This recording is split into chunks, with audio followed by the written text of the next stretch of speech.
My name's Dave DeBow, founder of MoneyPartnerFormula.com, and this show is built for everyday real estate investors who are actively doing deals and looking to scale using other people's money. So if you're an active real estate investor and you want to get featured on this show to talk about your own real estate and capital raising experiences, then just go to daveinterviewsyou.com. Now let's get rolling with this episode, and remember to subscribe for daily interview content. All right, guys, welcome to Property Profits Podcast. I'm your host, Bryce Kaminski, filling in for Dave DeBow. And have you ever wondered how to navigate the intricate world of commercial real estate brokerages?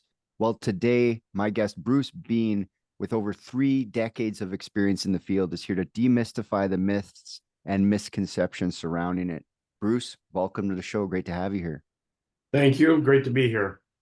Yeah, so you didn't obviously start as a commercial real estate broker, did you? No, that's correct. I was born and raised in Boulder, Colorado, and spent actually 12 years in the architecture business in the Denver, Boulder area. We built some large projects for banks and savings and loan. That was kind of the heyday of the savings and loan period. And in 87, 88, we moved out to California, and I transitioned into becoming a commercial real estate broker at that time. So you were doing the architecture for these real estate developers then? Well, mostly for large banking firms, for large Midwestern banking firms, affiliated bank shares, Midland Federal Savings, those type of companies. So like designing and working with them to build their headquarters or their banks? Exactly. We built out 23 branches for Midland Federal Savings. You know, that it was a very interesting time for that whole period. Yeah, building lots of locations to expand the service, I would imagine. Exactly. It was sort of, if you ever watch Mad Men, it was sort of that period of time when things were expanding very quickly, and a lot of lunches and so forth where you met with the customer, and it was a fun time. And now you're seeing like a contraction. They're getting rid of locations. Banks are coming down to like one, and now that old bank is a coffee shop or something like that. Yeah. Actually, one of the savings loans we did for Midland actually turned into a motorcycle sales and repair shop. Yeah, it's a showroom. So anyway, it's completely different economy now.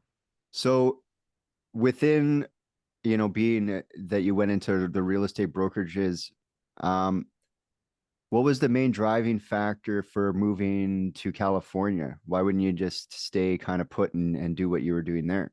Well, it was an interesting period. My wife actually was offered a job in California, and so I decided, obviously, to go with her to California. And during that period, it was an idea to go into commercial real estate rather than staying in the design and architecture business. So it was an interesting transition to go through. Yeah, you've got the choice. Colorado, California, California, snow, no snow. I think it's probably a no-brainer, if someone offers you a job with better weather. Exactly. So what sort of challenges did you have to overcome getting into, commercial real estate brokering? Well, for those that may be brokers and agents, they will understand this comment, but basically you're building up a book of business, and real estate is a commission-only business. Commercial real estate is a commission-only business, and so you only get paid for what you close. So it's a difficult transition for many people to get into, because you go through a period of probably 2 to 3 years where you have very low income. But once you start to build up the trust in the group, and you work with maybe a larger firm to start with, and they provide you some business, you eventually get going. And after 2 or 3 years, you're kind of momentum. I have often related to people that I don't know if you ever saw that old Ed Sullivan show where they had the dish spinner. Okay, yeah. How many can you keep goes around in the air? And he's the music's going, and he's running back and forth trying to keep these dishes going. Well, real estate is a little bit that way. You're running from deal to deal, trying to keep the dish going and so forth. And sometimes the dish falls off and the deal goes sour. And other times the dish will, you'll spin off the top and make a commission out of it. So Yeah, it's how many can you, because especially in the commercial space, um, deals take 6 months minimum, and maximum is unlimited. You could be oh working on a yeah, deal for something big, 20 million, $50 million 4 years later, the terms and everything, and everyone's ready to go, and they finally sign the thing, and you oh make the commission. So it's a lot slower, and it's a lot bigger. So you do really have to keep those dishes spinning for the sake of the example, because um what some people do, and you've probably seen this too, is they focus in on one deal in the commercial space, and they spend 6 months trying to sort it out, and the thing falls apart, and yeah, now they have no income for 6 months. They were banking on that, and then yeah. they spend another 6 months, and maybe they go an entire year without brokering something or putting together a commercial deal. So um yeah, you got to have a few dishes in the air. Now, when you're starting, I guess that's the whole idea, is you didn't have that many going. And then as people start trusting you as the guy to close, you get more and more opportunities, you get more and more contracts moving, probably bring on some people to facilitate. As a lawyer has an assistant, a broker likely has a broker in training, and it starts to expand like that. So over 30 years, tell me about the beginning, the middle, and where you are today. So in the beginning, I started out with a group called the Rubicon Group, which was a kind of boutique small group of about 20 agents in San Francisco. And they kind of taught me the ropes about how to get through transitions. They had a lot of existing clients themselves, so they would put me on certain projects and things, and then I would go through and work on those and try and get them closed. Those were uh, interesting early learning years and so forth. And then it turned out that the Rubicon Group merged with another group called TRI Commercial. And then TRI Commercial moved their offices and closed some of their offices. And so at that point, in about 10 years later, in 97, I decided to go out on my own and just open my own little brokerage firm. And so I have 3 or 4 guys that work with me right now, and we just go. One person works strictly on what's called triple net leases, which you may be familiar with, which are like Walgreens or McDonald's or Starbucks kind of things. They're more of like an annuity of getting a monthly check, and you kind of don't have Mm, anything.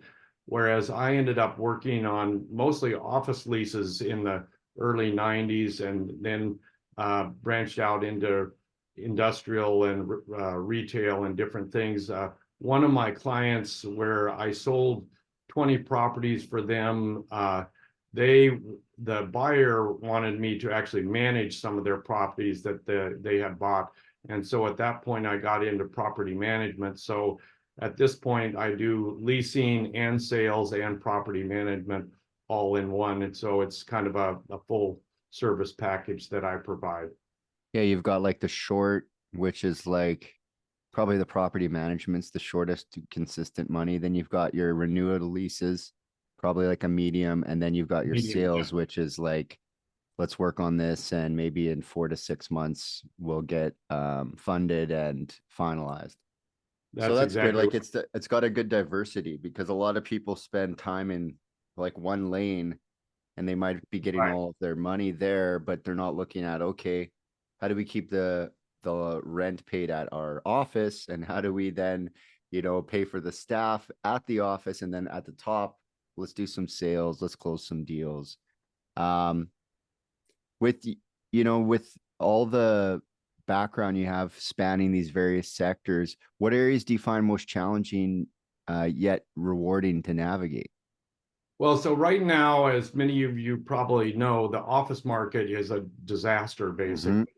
So Mm-hmm. For San lease. Francisco, yeah, New York. I mean, we're talking about some very high vacancies. So if I was dependent only on office leasing income, I'd be in pretty bad shape.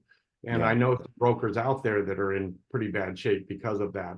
But anyway, that's one sector that is currently pretty bad. Previously, during certain periods of my career, office leasing was very good and Yeah. certainly very steady income.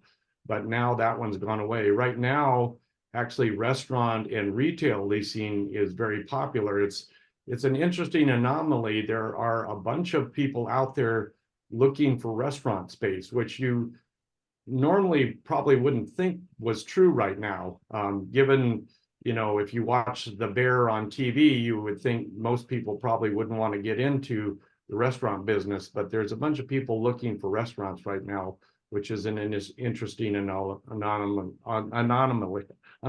Well, it's like fingers However you say that crossed. word. Yeah, anomaly.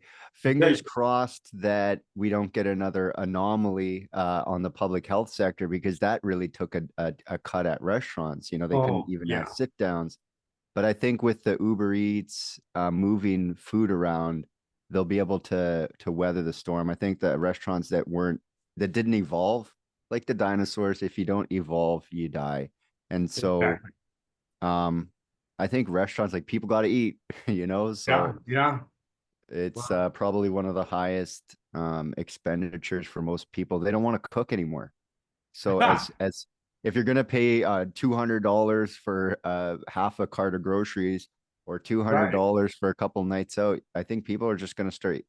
Maybe that's why the restaurants are blowing up, because food prices at the grocery store are starting to compare with what you'd sit down and eat. So, um, can you shed some light on some factors that are contributing to the vacancy in the office market, and the how that's impacting different regions that you deal with? Well, it's interesting. Our son works for Salesforce in San Francisco, which obviously some of you may know is a very large company. Yeah. And they are basically subleasing about 50% of their space in San Francisco, or trying to sublease about 50% of the space. There's no real market for it. So that's an interesting study, because Salesforce has this gigantic tower in downtown San Francisco, and they had a philosophy, unlike Google and some of the other large shops. They had a philosophy that they did not provide food or drinks or things inside their facility. They wanted people to go out into the community and support the community. But now that only like 50% of that tower is being used, that support of the community out at the base of San Francisco, at the base of the tower, is now gone. So unfortunately, there's not as many people downtown San Francisco, so a lot of those restaurants are struggling in that area. A lot of the retailers struggling. So it's been a disaster in many ways for San Francisco, but hopefully that is starting to kind of click back. Many firms are now actually requiring their employees to come into the office. So there's been At a least a few flip. days a week, right? That, they're Well, not, some of them are saying, like, you gotta, because we're still seeing that, in the markets here in Canada, where it's like you have to come in at least 2 days a week or something, or every yeah, yeah. Thursday or every Wednesday. But this, like, hybrid model, I don't know. I guess it depends on the job. Like Salesforce, you can understand why I could do this job from, I could do the Salesforce job at home Anywhere. on a Yeah. chat. Like, I could be anywhere doing that job, because it's not one that necessarily I need to go to, and we could throw a Zoom on and everyone would go to the 9 a.m. meeting and have the same meeting, but drink their own coffee at home. And now the restaurants again, the restaurants suffer all around the building, because all of us didn't stop there first, but at the Starbucks before we went up into the building, right? No, that's exactly right. I mean, our son goes in 1 day a week. There are certain companies that have required people to come in 5 days a week, but those are far and few between, I think, right now. But yeah, my son actually wants to go in once a week, just because he's got a new baby and he's got a 2 year old. So he likes to get out of the house once or twice a week. Well, So and it's hard too. Like, I've got a he's going to be 4 in May, and even if I'm in the home office with the door closed, bang, bang, bang, bang, he's banging on the door, Yeah, and exactly. I'm on a sales call or I'm on a meeting Yeah, or Zoom, and it's just yeah. like, in a an informal one, sometimes he'll just come in and now he's part of the Zoom meeting, and it's just, I mean, there's a balance, but certainly uninterrupted work is better work. Oh So, yeah. um, now, one of the things you mentioned is your involvement in specialized opportunities like tax credit investments for affordable housing. How do these opportunities differ from traditional commercial real estate transactions? So in the early 2000s, I went on the board of a company, a nonprofit company called HIP Housing, HIP, which stood for Human Investment Project. Anyway, HIP Housing is a local 75-year-old nonprofit that does affordable housing for people in San Mateo and what's called the Peninsula, which is south of San Francisco. So Mm-hmm. anyway, it was a great opportunity. And so uh, they build buildings and also buy buildings. And how they do this is with a tax credit investment. So for those of you that aren't familiar with this type of format, there's what's called a 6% or a 4% tax credit and a 9% tax credit. And basically people can invest in these tax credits. It actually came out of the Reagan era, which Mm. was a great program that both Democrats and Republicans liked, because the Republicans liked it because it gave you a tax credit, and Mm-hmm. the Democrats liked it because you're building affordable housing. So it was a Yeah. nice balance between the two. So for those that wanted to invest and get like a 4% or 9% return, they could put their money into the tax credit and get a tax reduction and so forth. And then for the HIP housings and the nonprofit developers, they got money to build buildings and buy buildings and so forth. So it still is a very good program and very robust and so forth. Right now in California, the affordable housing consultants. There's a group of consultants out there that specialize just in building or buying affordable housing, and they are all crazy busy right now. I mean, Yeah. we're trying to build uh, 50 senior units for our local Rotary Club. They have 153 affordable senior units now, and they wanted to add another 50 units on one of their properties. And we couldn't even find a consultant that would work with us. We Mm. finally found a developer that would work with us, but it was a struggle. So that's just a kind of indication of what that market is right now. Well, it's in direct competition with California is not an affordable place to live, not in the housing center. You're directly in competition with like supply of the ocean and demand of the beach and property adjacent to that. Like if you want affordable housing, might I suggest Cleveland, Ohio? Like, but that's not as exciting as California, and so they must be busy trying to accommodate. And California being, I believe, a democratic state, so they're very pro affordable housing. It's not so much like Texas where they're like figure it out yourself. California's like we'll figure it out. And so that's likely why you're seeing such a demand on these people. So if you're listening at home, perhaps becoming a consultant in affordable housing and moving out to California, because apparently they're in demand. You go for it. Yeah, please get into that field. Well, actually, I was in Cleveland for a wedding just recently and very impressive. I would think about moving to Cleveland. Of course, it was during The fall, so summer. it was Yeah. very nice, but still.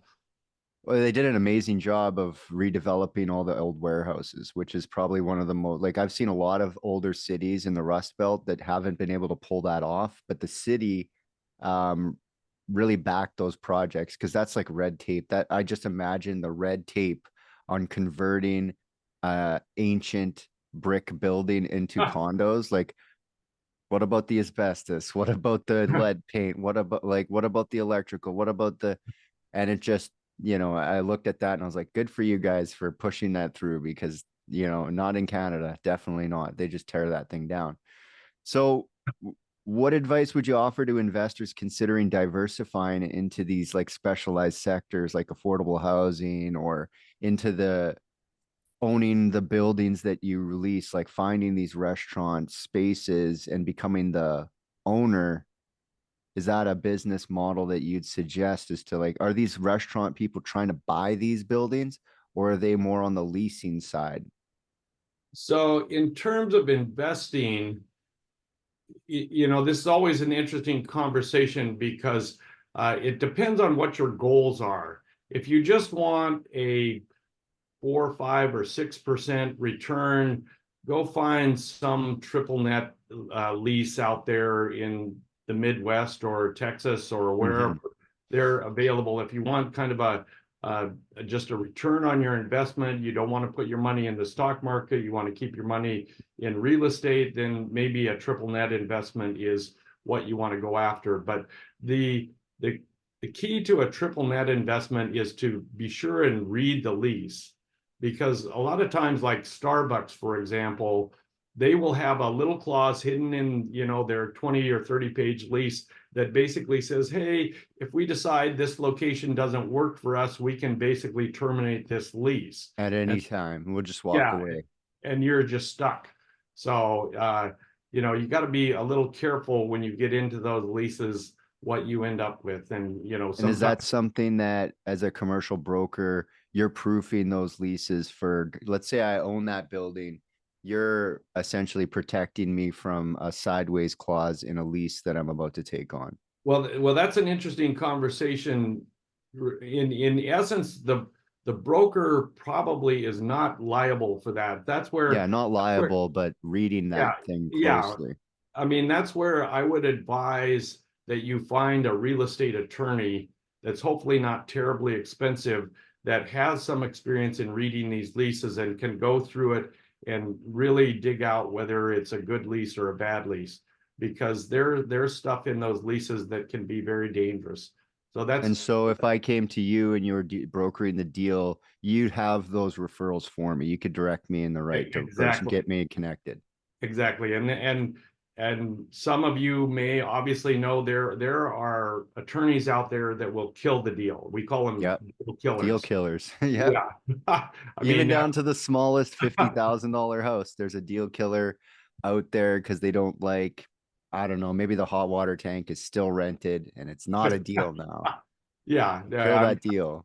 it just I spent the last 5 years dealing with an attorney that just killed every deal that, and I just, it just was a horrible situation. So you try and avoid those deal killers, and so you want to find an attorney that's reasonably priced and reasonable in his expectations of how the property is going to go together, and not but also going to advise you, hey, look, maybe you shouldn't take this deal. Yeah, uh, but not terribly risk adverse. Some lawyers right, are right, just right. risk adverse to a failing where maybe they should be a divorce lawyer instead because that's that would be a probably better suited than a realist because real estate's risk. They both No, it start with is. an R. They both start with real estate and risk. So if you've got a lawyer like that, um, that's why I usually advise people to step through referral basis and say, okay, if you found a good broker that you want to work with, talk to the, because then people will ask me as I'm maybe training them or advising them, consulting for them, like, do you have a lawyer that you recommend? No, you call the broker that you like because you already like them, or you to ask your agent to refer you to a broker and the broker refers you to the lawyer, so that everyone in that whole chain is about getting deals done instead of bringing in these people that might be deal killers. You want a chain that is going to make things happen and still protect you, yeah, but make sure that Absolutely. it referral works. Exactly. No, that's very good advice. So you want to try and find the right team, is what you're saying. And once you do find that team, whether it's your property inspector or your broker or your lawyer, all that team, you want them to kind of work together and make it all work. The first couple times you do it, you may run into some glitches, and and you may end up buying something that you really don't want, and you Well, find that out. every time I call my lawyer, he always says, he's like, well, what if it doesn't go that way, Bryce? And I'm like, oh, I never thought about it. Because as real estate investors, we're like a kind of like eye in the sky. Like we're like, everything's gonna go great. It's gonna be the best deal ever. And you call your lawyer and they're like, yeah, but what about if it doesn't? And then there's no clauses or caveats for the negative repercussions. So make sure you've got a good defensive lawyer in that respect, but maybe not a deal killer. So I got something on the thing here. It says selling a 20 property portfolio in San Mateo. Right. Um, sounds like a significant undertaking. Can you walk us through maybe some of the challenges and strategies involved in managing such a transaction? So a good attorney friend of mine brought me into this transaction. It was a probate situation. So the owner had died. And so then they had these 20 properties that they had to sell off for the estate purposes. Mm-hmm. So there was a combination of multifamily, there was one single family in there, and then there was some industrial property and a variety of different things, mostly smaller properties in the range of $1 to $2 million each. And Mm-hmm. so we went through and just made a list of each of the properties, got all the information for the properties, and then we started putting the information out on the internet as to what was available and so forth. And then you start taking transactions, and then you going back to our dish spinning, you just keep trying to spin the dishes to try and keep each one of these properties moving forward in some fashion. So So you were like dispensing 20, not as a package. You were selling them individually, all individually. yeah. Okay, yeah. So there was one buyer that bought about 5 of the properties, and that was the one buyer that decided they wanted me to manage their property. So that's when I Mm. got into property management. So it was a very interesting transaction and had a lot of bells and whistles and problems that came up, and we ended up closing all of them. So it was great. So looking ahead, what trends or developments do you anticipate shaping the commercial real estate market in the coming years? Well, certainly office space, as we already talked about, is going to be very challenging. And retail, restaurant is an interesting area that's going to be developing pretty nicely. Industrial has, and I just leased out a large industrial space, 38,000 square feet to a nonprofit, from a nonprofit. So anyway, the industrial space is pretty busy right now. There are a lot of, the Amazons of the world have sort of gobbled up all the industrial space out there. Yeah. And so there's a good demand for development space. So going back to kind of our investment side, a lot of people are looking for what they call value add transactions, whether it's a single family house or whether it's a commercial transaction. They're saying, give me a value add deal that's an off market value add deal. That's what everybody's kind of looking for in that Mm-hmm. space. Those are interesting and often very hard to find. So if you're really aggressive in this area, you have to go out and find the owner yourself and start Yeah. making offers to buildings that you think have this potential that you want for an upside. You can renovate it, spend some money on improving the property, and then either you flip it or keep it for a long term. You almost have to be like a spy or a private detective because It, we're like, how, and that's the thing is like a lot of people probably contact you directly as you're like the transaction point, right, but that secret is out now. right, So right, to go further, it's I've heard people using process servers to find these people. right. Like Yeah.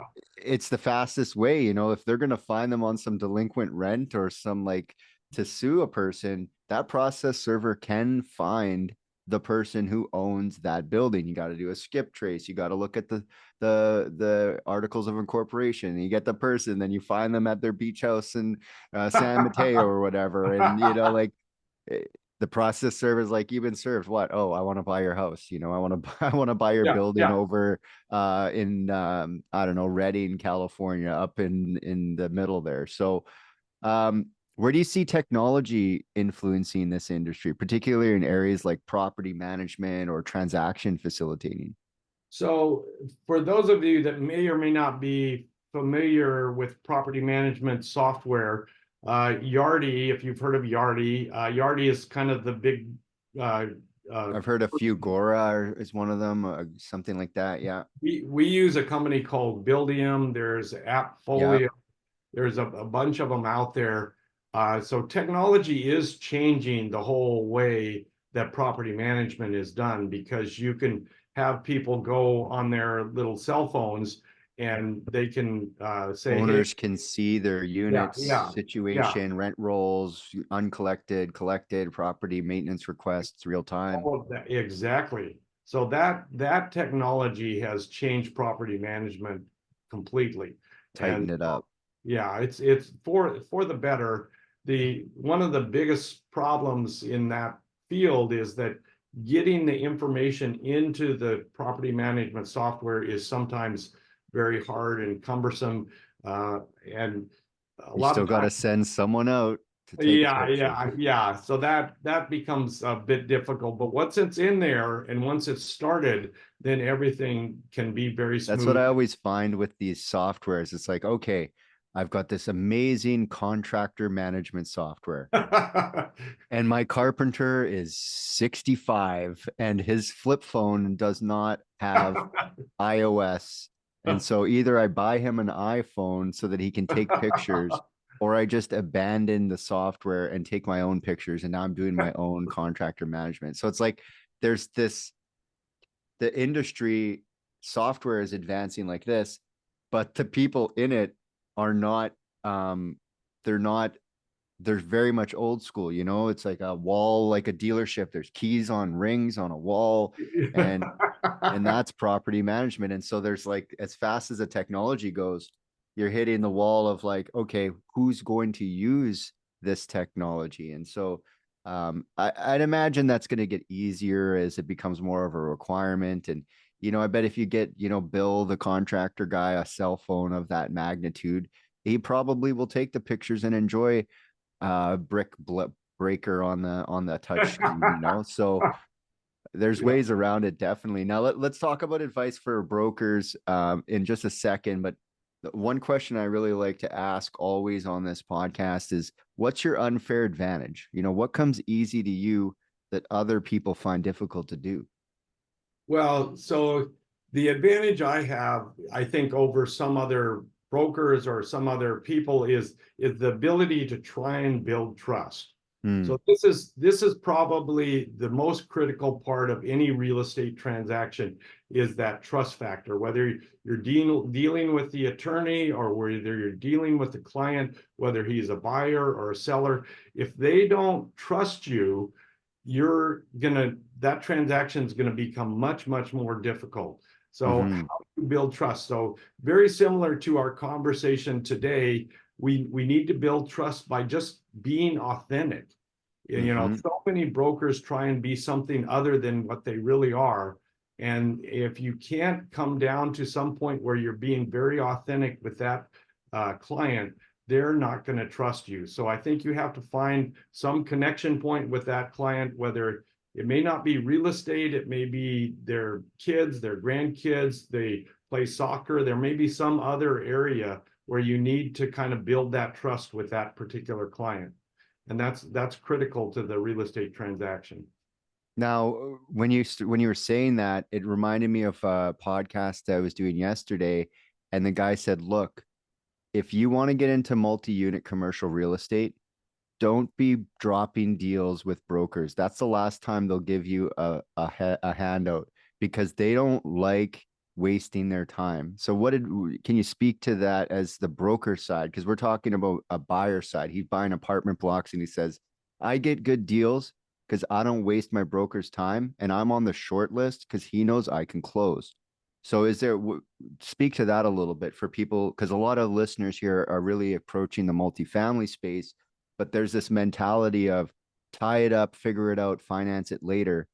What advice would you have to those people who are maybe playing a little bit loose in the commercial space when dealing with brokers, and how does that influence whether you work with them, whether you give them deals? Like, how does that play into it? Well, so that's a I don't know. There are certain real estate firms, particularly in the multifamily area, that only do not want to deal with outside brokers. They only want to deal with the buyer or the Mm-hmm. seller. Mm-hmm. So they typically go out and get the listing. They spend all their time getting listings and getting those listings in hand, and then they try and go take those listings directly to the buyer so they can double in the transaction, make Yeah. twice as much money. So that's a system that certain brokerage firms do, and they do exactly what you're talking about. They get the listing, and then they basically sell it off to people that they know are going to close, their best clients and so forth. So they have their cadre of people that they mostly deal with. And so the outside buyer who's trying to kind of get into that field and they maybe don't have that much experience, they're going to kind of get cut out of the deal and never actually, they probably won't even see the deal. So So it's very, as a broker, how does one, say myself, I'm like, oh, I've been doing single family for close to a decade, but now I want to buy 20 units. How can I make myself uh, a more appealing option to these brokers out there? so the key factor there is basically to find listings or find listings that are out there that are on the general market. So so basically there's CoStar and LoopNet, which are the same company, but most of the people that have not been in the business for a while and want to buy 20 units, they're going to find a 20 unit building on CoStar. So the CoStar, that building may have been on the market for 1 month, 2 months, 5 months, 10 months. So you Two have to be, years. Yeah. yeah, yeah, exactly, a long time. So you have to be very careful about those transactions, but you can still go through the process and find a good 20 unit one. You just may have to go through about 10 properties before you actually find that one that's any good. Yeah. Worth So even doing the underwriting on. yeah, Because you've got it's a process doing these multifamily buildings, like we were talking at the top, like be prepared for a journey, because this isn't single family where we're closing in 5 days, and no. it is what it is. So let's talk about people aspiring to get into the commercial real estate brokerage. What advice would you offer based on your own journey and experience? So basically, you need to have the ability to basically have very low income for a year or two. So most people going into commercial real estate these days maybe come out of actually a university program in real estate. Mm-hmm. So they would basically go to work probably for one of the big companies like CBRE or Jones Lang LaSalle, JLL, one of those Cushman and Wakefield, one of the big companies. And I think some of the big companies do provide a little bit of a stipend to try and get people started and Keep them off. alive. Yeah. Yeah, exactly. If they think they're a good prospect and they've come out of, say, B school in commercial real estate and they look like a good prospect, it's I funny never how. really understood those courses. I see them at the university and it's like learn real estate. And it's just like I don't I don't think that's where they teach the real estate. I think that's like a transaction coordinating business, brokering, on that side, the paperwork of it, because I don't know what, like, to be fair, I don't know what they're teaching in there, but I can be fairly certain that what we learn in the streets is not what they're teaching in the classroom, in the sense that, if you're acquiring, you're dealing with sellers and stuff like that, they're not teaching that. They're teaching transaction coordinating and brokering, is my understanding. So what skills or qualities do you believe is essential for the industry that you're in? Well, you have to have persistence. I mean, there's no doubt about it. You have to have some tenacity and persistence because that whole plate spinning process, it takes a Yeah. lot of tenacity.